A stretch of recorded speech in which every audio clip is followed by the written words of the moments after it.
بسم اللہ الرحمن الرحیم۔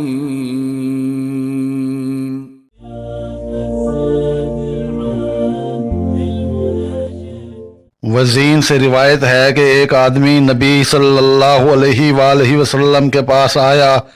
اس نے عرض کیا، اے اللہ کے رسول صلی اللہ علیہ وآلہ وسلم، ہم جہالت والے اور بتوں کے پجاری تھے، ہم اولاد کو قتل کرتے تھے اور میری ایک بیٹی تھی۔ جب وہ باتیں کرنے لگی اور جب میں اسے بلاتا تو وہ میرے بلانے سے بہت خوش ہوتی۔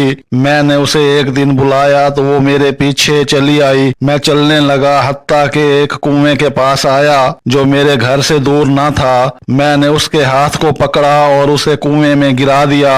آخر وقت تک وہ کہتی رہی، اے میرے ابا جان، اے میرے ابا جان۔ رسول اللہ صلی اللہ علیہ وآلہ وسلم رونے لگے حتیٰ کہ آپ صلی اللہ علیہ وآلہ وسلم کی آنکھوں سے آنسو بہنے لگے۔ اس آدمی سے نبی کریم صلی اللہ علیہ وآلہ وسلم کے ساتھیوں میں سے ایک نے اس آدمی سے کہا، تو نے رسول اللہ صلی اللہ علیہ وآلہ وسلم کو غمگین کر دیا ہے۔ آپ نے اس شخص سے فرمایا، ٹھہرو، یہ آدمی اس چیز کے متعلق سوال کرتا ہے جس کے بارے میں بہت فکر مند ہے۔ پھر آپ صلی اللہ علیہ وآلہ وسلم نے اس سے فرمایا، میرے پاس اپنی بات کو دہراؤ۔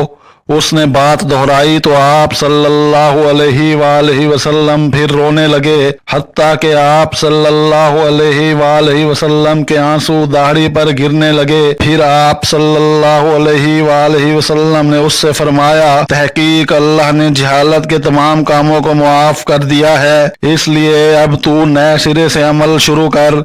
جابر رضی اللہ تعالی عنہ کہتے ہیں کہ رسول اللہ صلی اللہ علیہ وآلہ وسلم نے فرمایا، فرضی نمازوں کی مثال اس چلتی ہوئی نہر کی طرح ہے جو کسی کے دروازے پر بہہ رہی ہو اور وہ روزانہ اس سے 5 بار غسل کرتا ہو۔ ابو سعید خدری رضی اللہ تعالی عنہ کہتے ہیں کہ نبی صلی اللہ علیہ وآلہ وسلم نے فرمایا، جب تم کسی آدمی کو مسجد میں بیٹھا ہوا دیکھو تو اس کے ایمان کی گواہی دو، کیونکہ اللہ تعالی فرماتا ہے، اللہ کی مسجدوں کو ایمان والے ہی آباد کرتے ہیں۔ سورہ توبہ آیت نمبر 81۔